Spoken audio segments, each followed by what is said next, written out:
Oi, bem-vindo ao Interioriza, nessa edição ultra especial. Estou no divã com o papai financeiro Thiago Godoy, que vai nos explicar sobre como podemos lidar melhor com a energia do dinheiro, não é? Pois é, prazer estar aqui com você. Que isso? Que entrevistado abusado! Eu ganhei esse direito, né? É mesmo? Afinal de contas, quantas TPMs eu já segurei? Sabia que esse assunto ia nesse episódio, mas nós vamos falar sobre dinheiro em família, não é sobre TPM. Mas isso também influencia, né, tio? Sim, tudo influencia. Para quem não sabe, papai financeiro Thiago Godoy é o meu parceiro, é o meu marido, né? E nós temos uma filha, Angelina, de 3 anos. Você já deve ter visto em alguma circunstância a gente fazendo alguma brincadeira. A gente costuma dizer que fim de semana é tempo de... Papai, mamãe, filhinha. Durante a semana a gente Na trabalha verdade bastante. é mamãe, filhinha e papai. Não é não. Mas eu queria trazer nesse Dia dos Pais, Tia, essa conversa com você, bem direto ao ponto, assim, bem sensível, para todos aqueles que querem aprender a lidar com a energia do dinheiro. Tem idade para aprender a lidar com o dinheiro? Não, porque na verdade a criança vai observar os pais desde muito pequena, desde quando antes dela começar a falar, na verdade. Ela começa a observar e é claro que ela não vai saber o que é isso ainda, mas ela faz associação, né? E tem estudos, inclusive, que mostram que os hábitos financeiros que a gente desenvolve na vida já começam a aparecer com 7 anos de idade. Esse especificamente é um estudo de Cambridge, que foi feito e foi revolucionário porque eles conseguiram medir que os hábitos financeiros dos pais vão passar para os filhos e identificaram padrões de comportamento na criança com o dinheiro a partir de 7 anos de idade. Então, quanto antes começar, e você começa no diálogo em casa, tendo uma boa relação com o dinheiro, tendo um diálogo, os pais, as pessoas que criam essa criança, tendo um diálogo bacana, positivo, propositivo e incluindo a criança dentro do dia a dia da vida financeira, desde ir no supermercado e fazer uma lista de compras junto antes de ir para o mercado, comparar preço. A criança de 3 anos consegue começar a entender isso. É claro que isso vai amadurecendo, mas precisa fazer parte do dia a dia da família para ela poder entender que isso é normal, que isso é bacana e que isso é importante. Então, nesse Dia dos Pais, a gente está querendo te dar esse presente. Informação correta é um presente. Então, não importa se você não teve educação financeira, se você ainda não lida bem com a energia do dinheiro, há tempo para aprender. E é isso que a gente está querendo proporcionar aqui hoje. Vou até te corrigir agora sobre educação financeira. Não é isso. Assim, muita gente fala, essa expressão já está mais do que conhecida das pessoas. Isso é muito bom, porque eu trabalho com isso há mais de 10 anos e quando eu comecei ninguém sabia nem o que era educação financeira. Mas eu estou parando de usar esse nome porque é muito mais do que educação financeira. É educação para o comportamento financeiro, é educação para a saúde financeira, mais do que qualquer coisa. O comportamento, ele vai dar saúde ou não vai dar saúde financeira, certo? Comportamento tóxico, saúde financeira ruim. Comportamento saudável com dinheiro, saúde financeira bacana. Então, o tema maior aqui é saúde financeira. Saúde. Estamos na mesma área, saúde financeira e mental. Você sabe que pelo seu crescimento nesses últimos meses nas redes sociais, né, você com mentoria, livro e tal, eu percebi que as pessoas também já começaram a te ver como esse educador, porque uma coisa é você falar de bolsa de valores, debentures, juros compostos, né? Debentures foi ótimo. Juros compostos e tal. E a outra é você dar esses passos atrás para ser responsável pelos seus comportamentos. Não adianta você querer saber onde você vai investir se você ainda não sabe nem como você reage diante dos seus altos e baixos ao longo das semanas, porque isso também afeta, né, as decisões, afeta os comportamentos. Totalmente. Para quem já tentou fazer academia de ginástica, vai fazer lá musculação. Se você já fez musculação alguma vez na vida, você viu que tem pessoas que fazem a musculação já com os pesos soltos. Já viu isso? Quando a pessoa ela já é avançada na musculação, ela vai lá e faz o exercício com o peso solto e aí ela tem o equilíbrio, ela consegue treinar outras coisas. Mas ninguém começa na musculação com o peso solto. Você tem que começar na máquina, você tem que começar com exercícios mais simples, mais leves. Então você vai desenvolvendo isso e vai aprimorando isso para que você vire um avançado.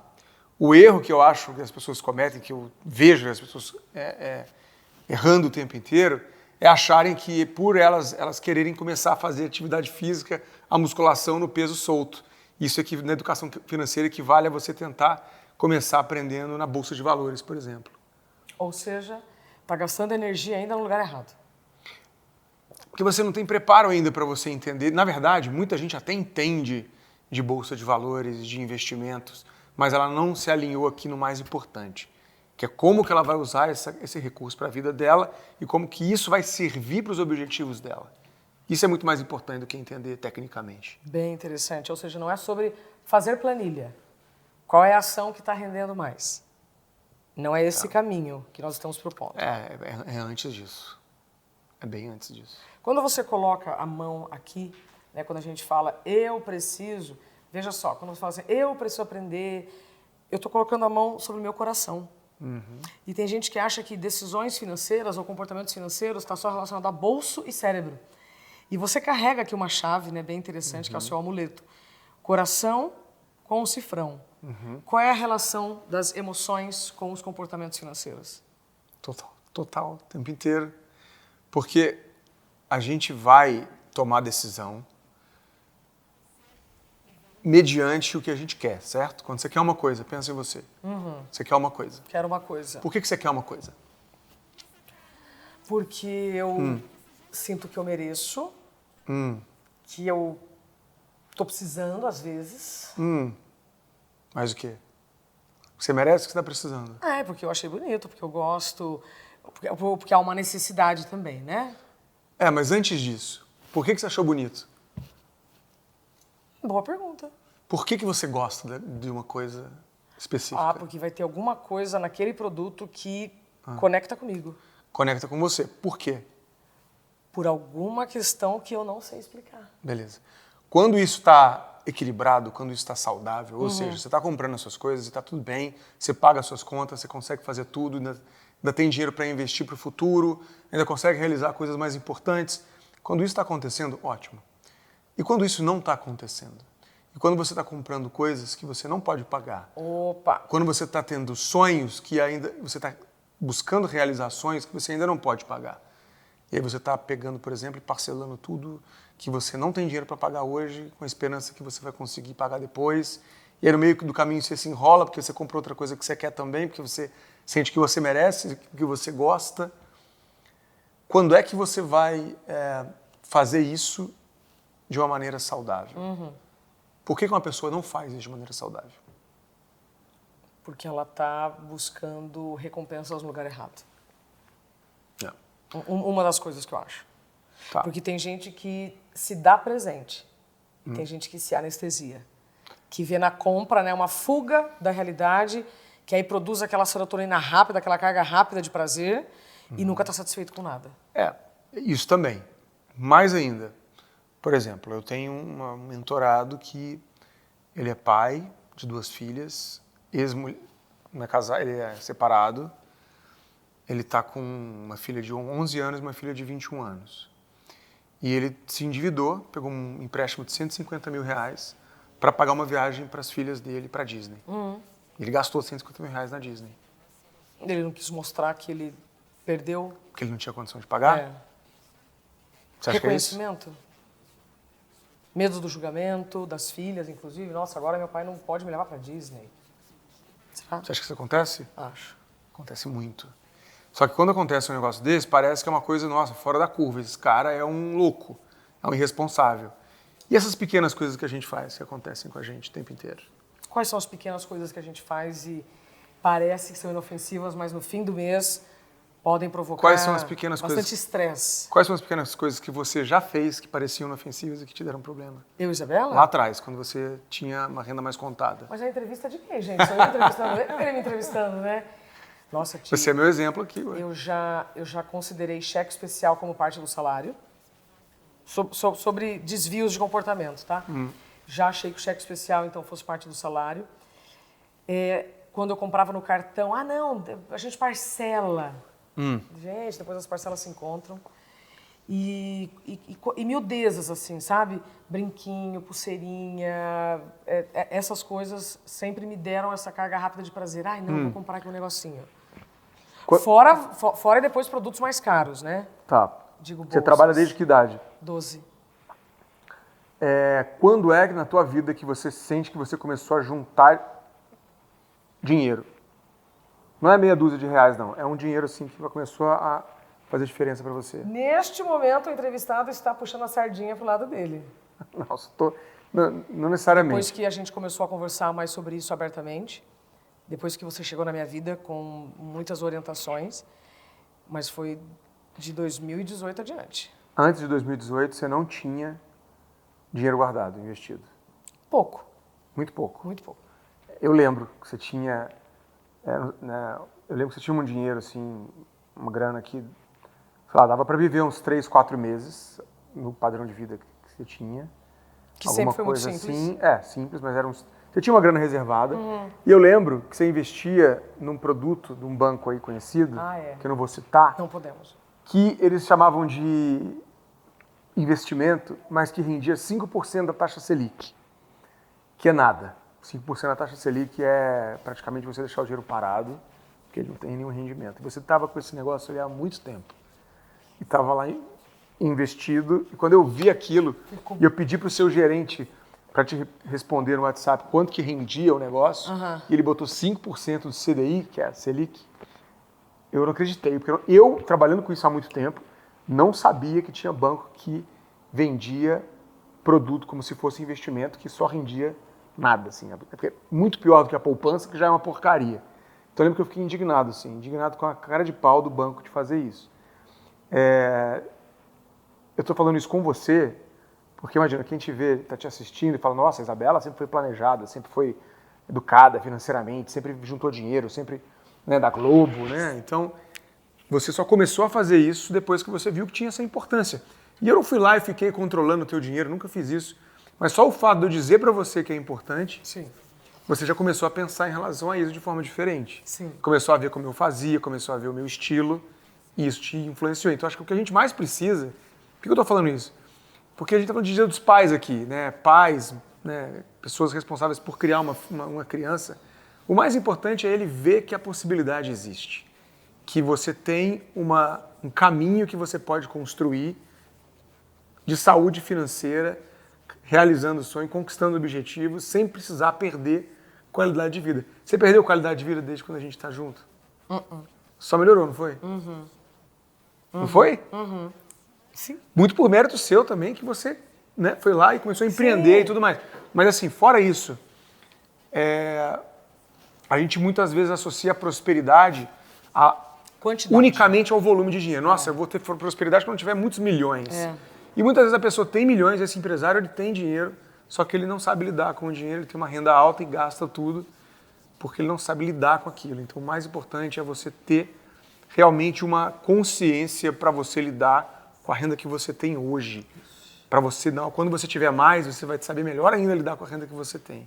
E aproveito então esse gancho para dizer o quanto você manter uma vida mais simples, não importa o quanto você ganhe, melhor para não cair na armadilha do padrão de vida. Exatamente. A gente vê hoje muitas pessoas sofrendo mesmo, e aí estou falando de todas as esferas do sofrimento, aqueles que sangram e os que não sangram, porque não conseguem manter mais um padrão de vida que foi alcançado em algum momento, aquela renda se perdeu, e isso causa muito estresse financeiro, muita ansiedade financeira. Qual a diferença entre estresse financeiro e ansiedade financeira? Olha, a ansiedade é uma consequência do estresse. Nessa dinâmica financeira, as duas elas vão surgir de questões que precisam ser tratadas com a vida financeira. Não necessariamente a pessoa tem que estar endividada, por exemplo, mas a dívida é uma alavanca muito grande de estresse. Porque o estresse gera insegurança. O endividamento, por exemplo, leva ao estresse. O estresse é essa sensação de insegurança. Essa insegurança leva à ansiedade. Porque são quase irmãs, né? Assim, você vai estar lidando com uma sensação de que eu não sei para onde que vai a minha vida. A partir de amanhã, a partir do mês que vem. Sim. Então, isso é muito comum, e aí, né, ligando ao que você trouxe já da armadilha do padrão de vida, é muito perigoso você crescer, aumentar custo. Isso para pessoa física, família, para empresa, né, quem empresário, quem está empreendendo, é muito perigoso você aumentar custo. Porque custo é uma certeza, você vai ter. Faturamento não é certeza, renda não é certeza. Quando você aumenta o seu padrão de vida, aumenta o custo da sua empresa, aumenta, né, o seu custo fixo, você está ancorando o teu dinheiro no alto.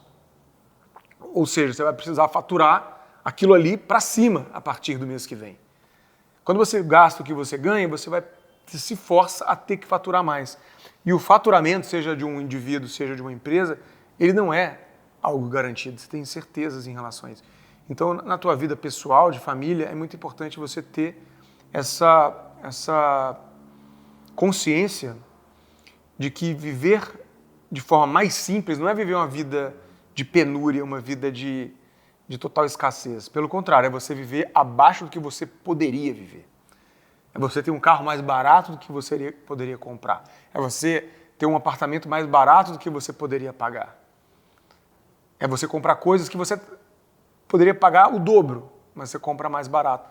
Porque isso te gera um hábito de sempre ter dinheiro. Quem poupa sempre tem. Quem cria o hábito de poupar desde cedo sempre tem dinheiro. Quando você começa a gostar muito do dinheiro, você cai no risco de achar que a tua vida agora tem que ser muito mais cara, você vai ter que fazer muito mais coisa. E isso vai te gerar insegurança. Porque hoje você pode estar com um faturamento bacana, você pode estar num emprego bacana, você pode estar numa renda bacana. Mas você não sabe se daqui a 5 anos você vai estar assim. Ninguém sabe. Então é muito importante a gente ter essa consciência realmente de pé no chão. Pé no chão, sonhando, claro, buscando objetivo. Eu acho que é assim que eu penso e acho que é assim que você pensa também. Né? Também. É muito curioso. Eu não recebi nenhum tipo de educação para os comportamentos financeiros. E aprendi isso depois dos 30 anos e acredito que não há idade para você aprender. Mas eu tenho certeza que hoje o que a gente já faz com a Angelina, com 3 anos, já vai ter um significado diferente na vida dela. Você tem... Eu tenho visto, né, cada vez mais vídeos de crianças, inclusive, que a gente recebe, que estão sabendo usar melhor o dinheiro.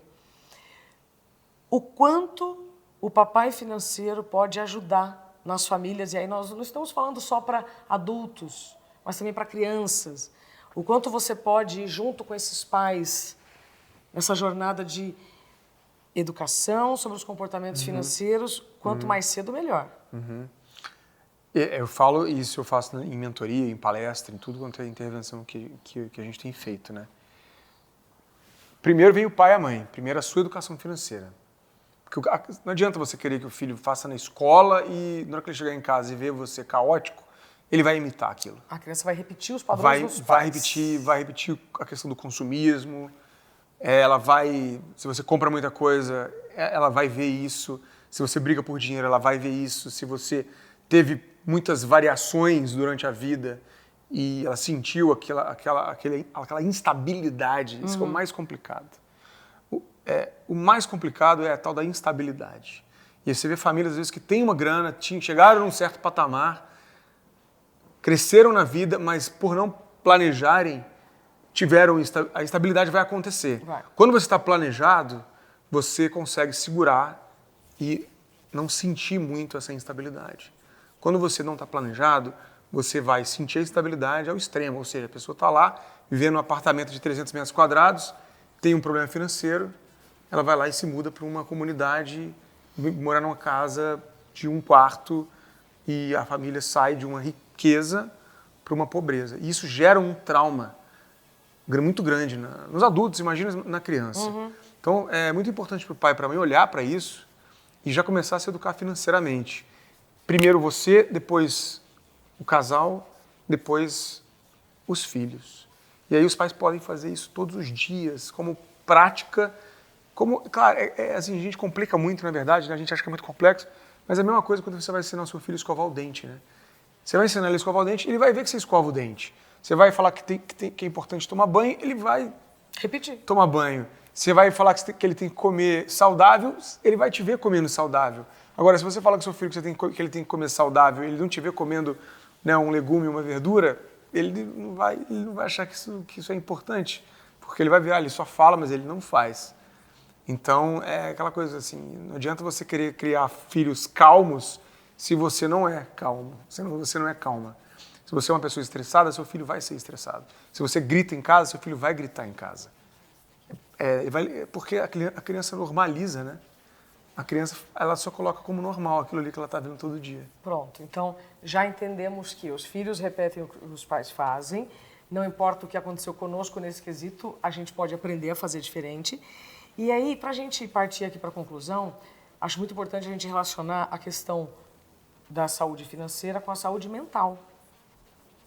Tem gente que ainda acha que uma não afeta a outra. E aí eu vou começar a fazer algumas perguntas para você. Conhece alguém que já se divorciou por questões financeiras? Já conheceu alguma família em que irmãos não conversam por causa de dinheiro ou que filhos não conversam com os pais por causa de dinheiro? Conhece alguém que está num emprego muito ruim, né? A pessoa ela tá lá igual um zumbi, mas tá lá batendo cartão, né? Ninguém percebe tudo que ela está vivendo pelos boletos.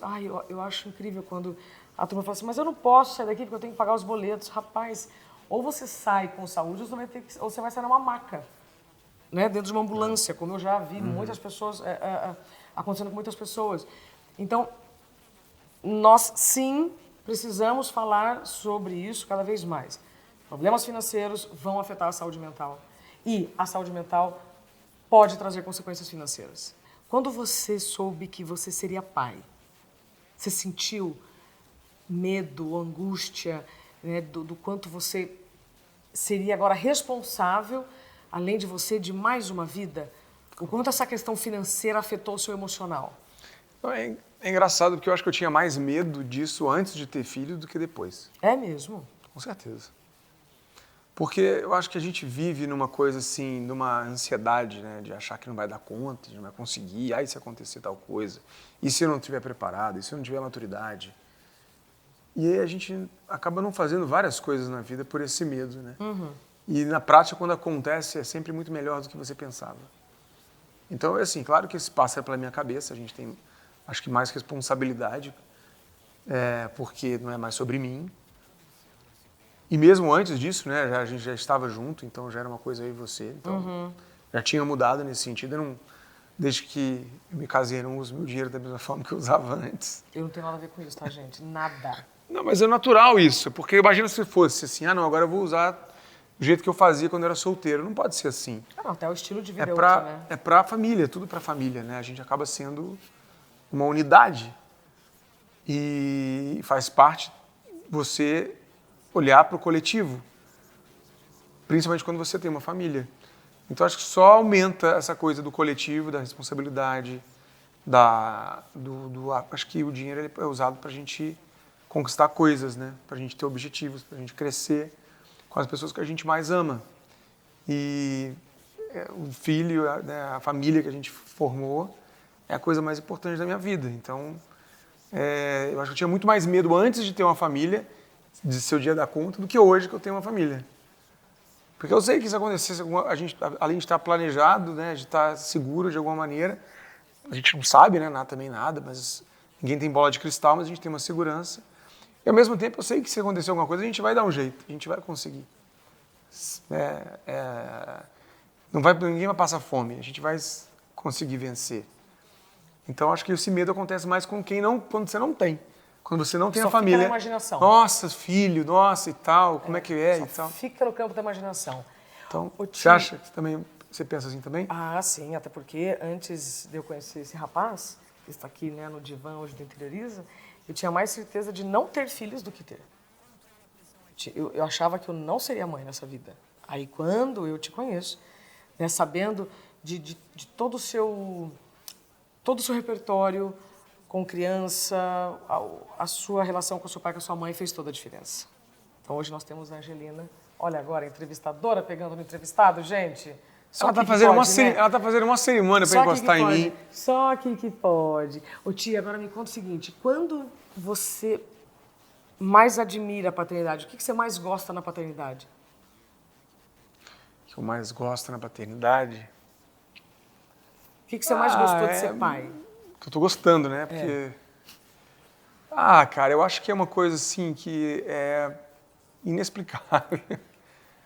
Porque é uma coisa muito superior, né?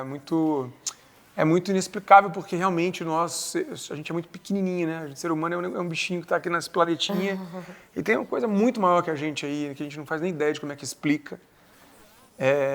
A gente tenta explicar, né? Tem várias maneiras de explicar isso, né? Tem gente que chama de Deus, tem gente que chama de outras coisas aí, tem gente que tem muitas crenças. Eu acho que é tão grande, é tão inexplicável que eu nem me atrevo a dar um nome. Mas eu acho que a coisa de você ter um filho é essa coisa divina mesmo, essa coisa superior que te mostra, olha como é que a engenharia do universo é gigantesca. Vocês dois conseguiram produzir aquilo ali. Aí você fala, cara, não acredito que saiu de mim isso daqui, né? Total. Como é que pode aquele negocinho ali saiu de mim? Não tem como racionalizar. A gente tenta racionalizar, mas não tem como. É fora da explicação. E aí eu acho que é muito bacana poder aprender nesse processo, poder ser uma pessoa melhor. Acho que a mais importante, respondendo agora a tua pergunta, acho que o mais incrível da paternidade é a oportunidade que você tem todos os dias de ser uma pessoa melhor, de se tornar uma versão muito melhor. Vou repetir pra cá, né? Isso, repete para quem está aqui, ó, bem fechadinho. Olha, eu vejo que a coisa mais incrível da paternidade é a chance que a gente tem, a oportunidade que a gente tem de todos os dias se tornar uma pessoa melhor, ser uma versão melhor do que a gente era antes. É uma renovação, é uma oportunidade de você ser uma outra pessoa, uma outra coisa que é muito melhor do que você era antes, porque tem uma pessoinha que está te olhando, que está vendo você, que está te admirando, que te ama e que precisa de você. Então você precisa estar lá, você precisa ser essa pessoa que vai estar ali para ela, e essa sua pessoa que está aí para ela já não é a mesma pessoa de quando você não tinha ela. Então você é uma nova pessoa. E essa acho que é o maior presente que a paternidade me deu. Muito bem. Agora eu vou inverter a pergunta. O que você não gosta sendo pai? Que eu não gosto sendo pai? O que ainda te incomoda? Né? Por exemplo, a birra, quando a gente não consegue, quando a gente não tem repertório, né, para lidar, isso te incomoda? Isso é a coisa da gente achar que vai ter controle e acho que o grande aprendizado é esse, né? A gente não tem controle, a gente tem como aprender muito nesse processo para criar um filho, mas a gente está em 2024, né? Eu vejo muitos pais falando assim, umas pessoas que têm uma visão mais antiga e ficam querendo colocar, mas o meu pai me criou assim, Isso. O meu avô criou meu pai assim. Cara, o mundo é outro. A criança de hoje, ela não é a mesma criança dos anos 80, dos anos 70, dos anos 60. A criança de hoje, ela tem muito mais informação, ela tem muito mais conhecimento. Nos anos 60, um pai autoritário conseguia ser autoritário porque a criança não tinha repertório, ela não tinha visão de mundo, não tinha acesso. Hoje, um pai autoritário só vai criar um filho com medo, não com amor. Essa criança vai te respeitar? Não, ela vai te temer. E ela vai fazer o que você fala, o que você manda, porque você é um autoritário. Assim que ela começar a crescer, ela vai se rebelar contra você. Pode anotar o que eu estou te falando. Se você é um pai autoritário, reveja isso, porque isso não, se funcionou isso antigamente, é porque o mundo era outro. Antigamente, a gente se submetia a um chefe autoritário, abusivo. Hoje em dia, só as empresas porcaria que tem gente abusiva, porque empresa boa, empresa que está olhando para o futuro, tem líderes, não tem o chefe, o autoritário, o abusador. Esse cara não fica numa empresa boa, numa empresa de alto nível. E vai ser só assim cada vez mais. Né? As pessoas não aceitam mais estar no emprego e serem abusadas. Elas não aceitam comando e controle. Isso é do mundo antigo. Infelizmente ainda existe, porque tem muita gente atrasada ainda aqui. Mas esse não é o mundo novo. E da mesma maneira vai acontecer com as famílias. As crianças não estão aceitando autoridade. Não é a autoridade que você conquista. É com amor, primeiro de tudo, é o mais importante. A criança precisa de segurança e de se sentir amada e com compreensão. Isso. Isso não é ser permissivo, tá? Só para ficar muito claro aqui. Não é você deixar o seu filho fazer tudo o que ele quer, mas é sim você dar para ele o respeito e a condição para que ele possa ter minimamente um campo de escolha, um campo de sentir que ele está sendo respeitado ali dentro daquela família. É o que a gente está tentando fazer, é o que a gente está olhando outras famílias fazendo e, obviamente, não é uma receita mágica que tudo vai dar certo, mas acredito que é a maneira de você criar um filho no século XXI, já ir quase, né, indo para já na terceira década do século XXI que a gente está. Perfeito. Né? O Ti, como o programa está acabando, queria só que você mostrasse para nós o seu amuleto com o livro que está indo já para a terceira edição, best-seller. Já está na terceira edição, está indo para a quarta. Né? Porque essa o programa, aqui já é a terceira edição. O programa acaba, mas você pode continuar acompanhando o Thiago na rede Papai Financeiro. O livro Emoções Financeiras. Livro Emoções Financeiras, o amuleto que a gente Como é que faz para ganhar esse amuleto, Thiago? Entre em contato com a gente. Por onde? Pelo Instagram. Manda mensagem no Instagram, tem link na bio lá. Tem telefone também, tem lá o WhatsApp para você entrar em contato com a gente para querer o amuleto, o livro, se você quiser autografado. Se você quiser palestra, mentoria, tá tudo lá, só manda mensagem pra gente. Ótimo. Porque aqui no Interioriza são só 30 minutos, 40 minutos de assuntos que já passaram da hora da gente interiorizar. Interiorizar, né? Sabe uma coisa também que eu queria mencionar aqui, já que é Dia dos Pais?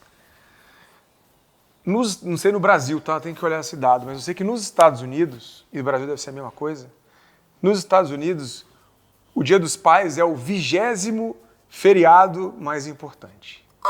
É o 20º feriado mais importante. O primeiro feriado é o Natal, o segundo é o Dia das Mães. O Dia dos Pais não é o terceiro, não é o quarto, não é o quinto, não é o sexto. Quais são essas datas? Um monte de feriado aí. Davi, Dia dos De Namorados. independência, namorados. Uau! O 20º feriado... O que isso significa para... Significa que o pai está em 20º lugar e a mãe está em segundo. Jesus está em primeiro. E você acha que a responsabilidade desse ranking é de quem? A responsabilidade é dos pais. É dos pais de serem mais presentes, de serem mais participativos, de estarem com os filhos. Pai não é o cara que paga a conta e provê. Pai é o cara que está com os filhos, que está em casa, se interessa. Que está interessado na educação dos filhos, que vai na reunião de pais na escola, por isso que chama reunião de pais, não é reunião de mães. A gente vai em reunião de pais, hoje em dia tem 3 pais, mas antigamente era 0. Pais só tem mãe. Outro dia eu falei isso, veio um monte de pai revoltado. Aí eu vou, tudo bem, meu amigo, se você vai, parabéns, mas eu tenho certeza que você não é a maioria. Veio um pai ainda falar mentira, falou que na escola dele só vai pai. Eu ainda sei quem que é mentira, porque a escola dele, então, tenho certeza que só vai mãe. E pais precisam estar presentes, precisam participar, precisam estar dentro da família e cuidar dos filhos, assim como as mães cuidam dos filhos. Não é essa é uma visão muito antiga, né? O pai está em casa, está fora trabalhando e a mãe está em casa cuidando. Gente, não é assim que a gente está ensinando para nossa filha, não. Tá. A Angelina vai estudar, se ela quiser, né? Claro, pelo menos faculdade ela vai ter que fazer. A gente vai dar um jeito dela fazer. Mas ela vai buscar uma profissão, né? A gente quer que ela busque uma profissão. E não é para ganhar dinheiro, porque o dinheiro é consequência. Exatamente. É para ter um papel que é retribuição, né? É retribuição. A gente precisa retribuir a vida que a gente tem aqui. Contribuir com a sociedade. Servir. Ter um caminho. E ficar dependendo de outra pessoa é muito ruim, né? Eu vejo muitas vezes mulheres que chegam até mim, que se divorciaram, receberam lá um valor do divórcio, mas não sabem lidar com a vida financeira e, pior ainda, não têm uma profissão. E aí, como é que vão fazer? Sim, profissão aos 40 e tantos anos de idade. Mas será que essas mulheres também não foram proibidas pelos maridos de trabalhar? Muitas foram proibidas, muitas foram coagidas de alguma maneira, do tipo, olha, não temos condições. E realmente, assim, vamos lá, a realidade do Brasil, tem muitas famílias que realmente não conseguem ter uma rede de apoio para nada. E aí a mulher vai, de fato, ter que cuidar dos filhos, né? Então, não é uma questão, muitas vezes, de escolha, tá? Para ficar bem claro, depende muito da renda dessa família. Mas, na média, se a mulher puder buscar uma profissão, puder buscar um desenvolvimento, puder ter uma carreira, isso vai ser bom para a segurança dela, né? Como um indivíduo que pode ser que não consiga depender de uma pessoa pro resto da vida, né? Essa pessoa pode faltar de alguma maneira. Viu como esse programa não é só para os pais, é para todos que se importam com uma família, que querem ter de fato uma riqueza em que o patrimônio de fato seja a família. Isso. Tia, amei nossa entrevista. Acho que vai ser a primeira vez que eu vou poder me despedir, né, do entrevistado dando uma bitoquinha. Olha! A gente precisa compartilhar mais essas imagens reais de casais que sim podem se formar, podem existir. Eu sei que essa não foi a realidade de muitas mulheres, né? Não foi uma realidade em que eu vivi. Conheço muitas mulheres que não tiveram essa realidade e que aí depois tiveram que levar tudo, né, o perfil feminino, o masculino. Engraçado que a gente está de yin e yang aqui, a gente não tinha combinado, né? Mas se você puder, compartilhe a sua vida ao lado de uma pessoa que com certeza você vai crescer, você vai se desenvolver. O Dia dos Pais é um dia muito triste para muita gente, né? Já foi um dia muito triste para mim por muito tempo. E que bom poder estar comemorando esse Dia dos Pais agora com o papai financeiro, pai da Angelina. Moral da história, você pode fazer diferente, tá? Do que aconteceu com você. Você gostou desse episódio? Pode fazer o quê? Gostei. Eu gostei, como fala nossa filha. Eu gostei. A Angelina não vai aparecer aqui de surpresa, tá? A gente já tinha combinado isso antes. Me dizem que eu preciso lembrar, né, você de fazer isso. Apertar no sininho, clicar no sininho, deixar um comentário e compartilhar com quem você quer bem. Que o seu dia seja muito especial. E que o seu pai, não importa onde ele esteja, com certeza ele pode estar se orgulhando muito de você nesse momento. Até mais.